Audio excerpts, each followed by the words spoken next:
The Prince of Darkness, Ozzy Osbourne himself, standing in his garage at 3 a.m, staring at a beaten-up 1967 Chevrolet Impala. Not a tour bus, not a limousine, just a dusty old car that belonged to his grandfather. And for the first time in 40 years, Ozzy had absolutely nowhere to be. No concerts. No interviews. Nothing. Just silence. And silence, for a man who'd spent his life drowning in noise, felt like drowning in quicksand. "Sharon!" he called out. But Sharon was in London. The kids were busy. So Ozzy did something he hadn't done since 1972. He grabbed the keys, threw a duffel bag in the trunk, and decided to just drive. No plan, no destination, just him, the open road, and whatever chaos the universe decided to throw his way. Because if there's one thing Ozzy Osbourne knows how to do, it's stumble into the unexpected. But here's the twist. What if the unexpected was exactly what he needed? The Impala coughed and sputtered somewhere between Los Angeles and nowhere, dying with a dramatic hiss near a forgotten desert town called Dust Creek. Population, maybe. Ozzy climbed out, sweat dripping down his face, and stared at the smoking hood. He'd survived bats, doves, and decades of substance abuse, but a broken radiator? That might be his undoing. He wandered into the only establishment in sight, a diner called Ruby's, where the neon sign flickered like it was having its own existential crisis. Inside, the air smelled like burnt coffee and forgotten dreams. 3 people sat scattered across the booths, an old man reading a newspaper from 1998, a waitress who looked like she'd seen everything twice, and a kid. The kid couldn't have been more than 19. Ripped jeans, a Metallica shirt that had seen better days, and a guitar case covered in stickers from bands that probably broke up before he was born. He was sitting alone, strumming quietly, lost in his own world. And when his fingers moved across those strings, something in Ozzy's chest tightened.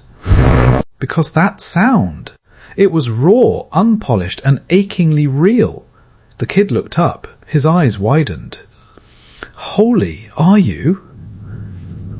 Yeah, Ozzy muttered, sliding into the opposite booth. "And my car's dead, my phone's at 2%, and I haven't slept in 30 hours. So before you ask for a selfie, mate, just don't." But the kid didn't ask for a selfie. Instead, he said something that stopped Ozzy cold. "You look like you've forgotten why you started playing. What would you say if someone told you that you'd forgotten your own passion?"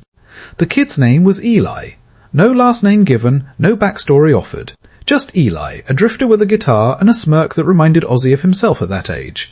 Hungry, reckless, and convinced the world owed him nothing but a stage. Ozzy laughed.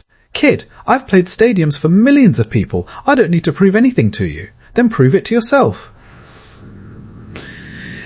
The diner went quiet. Even the waitress stopped pretending to clean the counter. Ozzy stared at the guitar like it was a loaded weapon. When was the last time he'd just played? Not for an album, not for a crowd, but just because? He couldn't remember, and that realization hit harder than any hangover ever had. He picked up the guitar. His fingers found the strings, muscle memory kicking in like a ghost from the past. But something was off. The notes came out mechanical, empty, like he was playing a script he'd memorized but didn't believe anymore. He stopped mid-riff, frustration boiling over. "See?" Eli said softly. "You're playing what you think you should play, not what you feel." "What the hell do you know about feeling, kid?" Ozzy snapped. But even as the words left his mouth, he knew they rang hollow.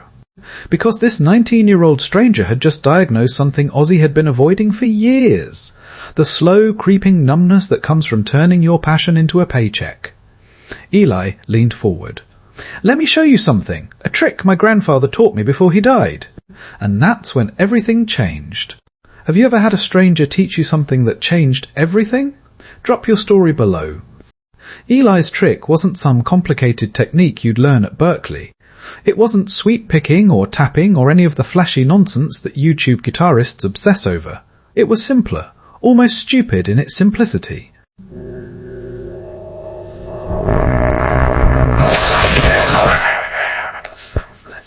"Close your eyes," Eli instructed. "Now play one note, just one." But before you play it, remember the first time you ever felt something from music. Not played it, felt it. Ozzy wanted to mock him, wanted to walk out, but something about the kid's quiet confidence kept him rooted to the booth. The kid's eyes held something Ozzy couldn't quite name, like he'd lived 1,000 lives in 19 years, like he knew secrets the universe had forgotten to tell everyone else. "That's the dumbest thing I've ever heard," Ozzy muttered, but his hands were already reaching for the guitar. "Is it?" Eli leaned back, arms crossed. "When's the last time you played something that scared you? Something that made you feel like you might break if you got it wrong?" The question hung in the air like smoke. Ozzy couldn't answer. Somewhere between the platinum albums and the reality shows and the endless tours, music had become safe. Predictable. A job he was really, really good at. But when had it stopped being magic? So he closed his eyes, and he remembered. He remembered being 14 in Birmingham, listening to The Beatles on a crackling radio, feeling like the sound was rewiring his DNA. He remembered stealing his father's records and playing them in the dark, volume turned so low he had to press his ear against the speaker. He remembered the first time he screamed into a microphone and felt the vibration in his chest, like his soul was trying to claw its way out through his throat. He remembered Tony Iommi's guitar cutting through the rehearsal space like a blade through silk, and thinking, This is what I was born for. He remembered the moment he realized music wasn't something you did, it was something you survived. His fingers trembled as they found the string. Just one, E minor. He played the note, and it rang out through that grimy diner like a church bell at dawn. The sound seemed to expand, filling every corner, every crack in the worn tile floor, every shadow behind the counter. The waitress stopped moving, coffee pot frozen in mid-air. The old man lowered his newspaper, eyes wide like he'd just witnessed something impossible.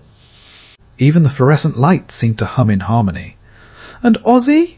Ozzy felt tears pricking his eyes for the first time in a decade. Because that single note carried everything, every mistake, every triumph, every moment he'd forgotten to feel. It was the note he'd been searching for through 40 years of noise. Now play from there, Eli whispered. Not from memory, from truth.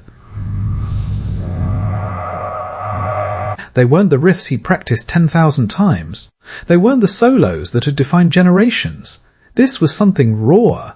Something that came from the part of him that existed before fame, before fortune, before he became the Prince of Darkness. It wasn't Black Sabbath. It wasn't Blizzard of Oz. It was something else entirely, something unfinished, imperfect, and blazingly alive. The melody twisted and turned, sometimes hopeful, sometimes desperate. His fingers found notes that shouldn't have worked together, but somehow did. He played through broken dreams and second chances. Through addiction and recovery, through lost years and found family, through every moment he thought he'd lost himself and somehow clawed his way back.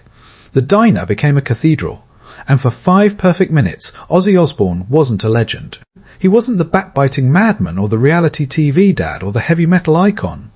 He was just a man who loved music. A kid from Birmingham who discovered something holy in distorted guitars and primal screams. When he finally stopped, his hands were shaking. His face was wet. He didn't remember starting to cry. The silence felt sacred. The waitress set down the coffee pot with trembling hands and whispered, "In 30 years working here, I ain't never heard nothing like that." The old man folded his newspaper carefully, stood up, and walked over to their booth. He looked at Ozzy with rheumy eyes and said simply, "Thank you." Then he left a $20 bill on the table and walked out into the desert without another word. Ozzy stared at the guitar in his hands like he'd never seen it before. What the hell just happened? Eli smiled that knowing smile. You remembered. Most people spend their whole lives forgetting. But you just remembered what it feels like to be alive. What's the one song that reminds you why you fell in love with music? Eli fixed the Impala. Turned out the kid was good with cars too. Of course he was. They didn't talk much during the repair, just worked in comfortable silence, grease on their hands and the desert sun beating down like a metronome. Ozzy watched the kid work with a mechanic's intuition that seemed impossible for someone so young. Eli's hands moved with certainty, like he'd rebuilt this exact engine 100 times before. Maybe he had. Maybe this whole thing was just a fever dream brought on by dehydration and too many years on the road. "Where'd you learn to work on cars?" Ozzy asked, handing Eli a wrench. "My grandfather," Eli said without looking up. "He said a man who can't fix his own engine can't fix his own life." Sounds like a wise man. He was. Eli paused, wiped sweat from his forehead, leaving a grease streak. He also said the best teachers show up when you're broken down on the side of the road, literally or metaphorically. Ozzy laughed despite himself. "So what? You're my teacher now?" "Nah." Eli tightened a bolt with a final twist. "You already know everything you need to know. You just forgot where you put it." They worked for another hour in the blistering heat. Ozzy found himself relaxing into the rhythm of it. The simple mechanical problem, the straightforward solution. No producers, no expectations, no legacy to maintain. Just two guys fixing a car in the middle of nowhere. When the engine roared back to life, Ozzy expected the kid to ask for something. Money. A connection. A favour. A selfie to prove this had happened. That's what everyone wanted from him. Proof they'd touched fame, even for a moment. But Eli just wiped his hands on his jeans, leaving dark stains on the denim, and said, "Don't forget again." "Forget what?" "Why you're Ozzy Osbourne." Because Ozzy had spent so many years being Ozzy Osbourne, the character, the brand, the legend, that he'd forgotten John Michael Osbourne, the kid who just wanted to make noise that meant something. "What if I don't know who that is anymore?" Ozzy asked quietly. Eli looked at him with those old soul eyes. "Then you play one note and remember, every single day if you have to. That's the trick. It's not complicated, it's just honest." Ozzy wanted to say something profound, something worthy of this moment. But all that came out was, "Thanks, kid." "Thank you for remembering. The world needs more people who remember why they started." They shook hands. Eli's grip was firm, calloused from guitar strings and hard work. Then Ozzy climbed into the Impala, and the kid stepped back, guitar case slung over his shoulder, already looking like he was fading into the desert heat. Ozzy drove away as the sun melted into the horizon, painting the desert in shades of gold and crimson. His phone had died completely. He had no GPS, no idea where he was going, and for the first time in 40 years, that felt exactly right. He drove through the night, windows down, letting the cool desert air wash over him. The radio didn't work. Of course it didn't, so he sang to himself. Old songs, new melodies. Fragments of the music he'd played in the diner. His voice was rough, off-key in places, and absolutely perfect. Somewhere around 3 a.m, he pulled over at a rest stop and just sat there, staring at the stars. When was the last time he'd really looked at the stars? When was the last time he'd been alone with his thoughts without medication or distraction or the noise of being famous? He thought about Eli. About the guitar, about that single note that had cracked him open, and he understood something he'd never quite grasped before. Success wasn't the enemy. Fame wasn't the problem. The real danger was letting those things become a shield against feeling anything real, against taking risks, against playing a note that might break you if you get it wrong. Have you ever had a moment where you rediscovered something you thought you'd lost forever? 2 weeks later, he was back in the studio. But something was different. The producers noticed it immediately. There was a fire in Ozzy's playing that hadn't been there in years. Raw, urgent, real. Sharon noticed too. She'd been with him long enough to recognize when something fundamental had shifted. Over dinner that first night back, she asked what happened in the desert. "I got lost," Ozzy said simply. And I found myself. Or maybe myself found me. He told her about the diner, about Eli, about the guitar and the trick that was so simple it was almost stupid, about playing one note and remembering why music had ever mattered in the first place. Sharon listened without interrupting, the way she always did when something important was happening. When he finished, she reached across the table and took his hand. "I'm glad you went," she said. "You needed that. I didn't know I needed it. You never do. That's why the universe has to hit you over the head sometimes." The next day in the studio, he tried to explain it to the band. They looked at him like he'd finally lost it completely. "Let me get this straight," the bassist said. "A mysterious teenager taught you to play guitar?" "No, he taught me to remember." They asked what had changed. It wasn't polished. wasn't radio ready, but it was alive in a way his music hadn't been in years. The band looked at each other and slowly, one by one, they joined in, building on it, finding harmonies, adding rhythms. By the end of the session, they had something that didn't sound like anything they'd done before. It was dangerous and beautiful and uncertain. It felt like standing at the edge of a cliff and deciding to jump. That, the drummer said, twirling his sticks, is the best thing we've done in 10 years. Ozzy couldn't argue.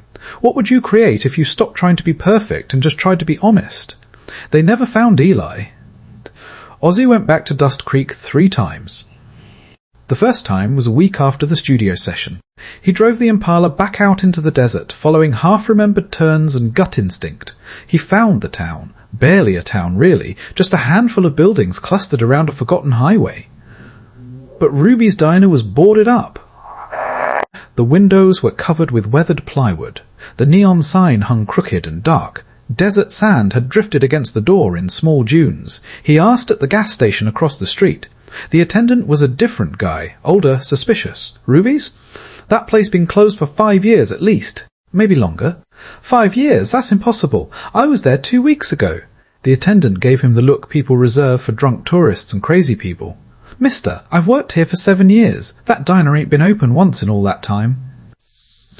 Ozzy tried the convenience store, the post office, the 3 houses that seemed to have people living in them. Nobody remembered a diner that was open. Nobody remembered a kid with a guitar. Nobody remembered anything useful at all.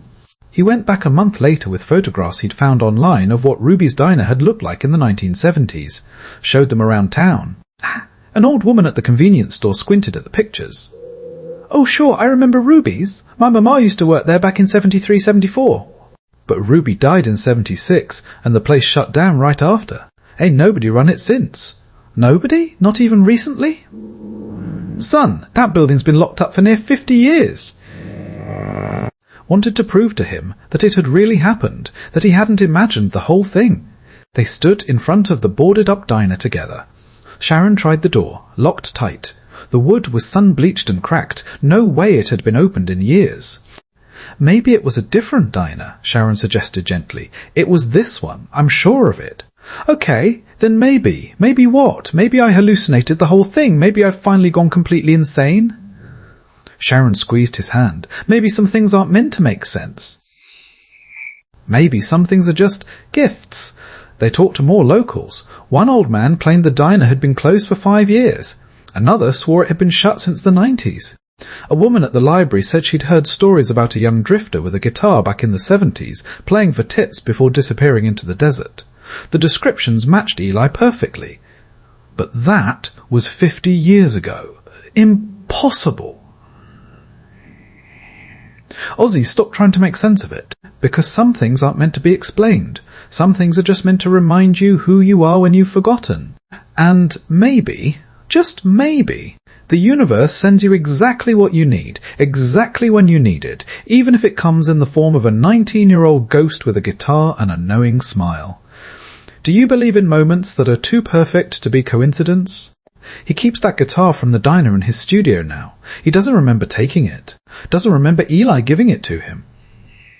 But when he got home that first night, there it was in the back seat of the Impala. The same brown acoustic covered in colourful stickers bands from decades past. Places that might not exist. Names he didn't recognise. Sharon asked where it came from. He couldn't explain. The guitar shouldn't exist. Like the diner, like Eli, like that whole impossible afternoon. But it sits on a stand in his studio, real and solid and covered in mystery. He never plays it for anyone else, just himself. On the nights when the silence gets too loud and the weight of being a legend feels too heavy, he picks it up, closes his eyes, plays one note.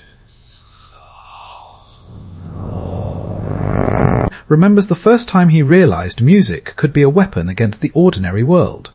Remembers Tony, Geezer and Bill in that first rehearsal space, all of them just kids who wanted to make noise that mattered. Remembers the first time someone in the audience understood, really understood.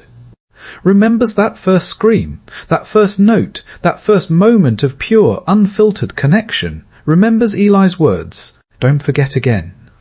And he doesn't. The guitar has become his reminder. his anchor. Some nights he plays it and the music flows easily, like breathing. Other nights he struggles to find even a single note that feels true. Both are okay.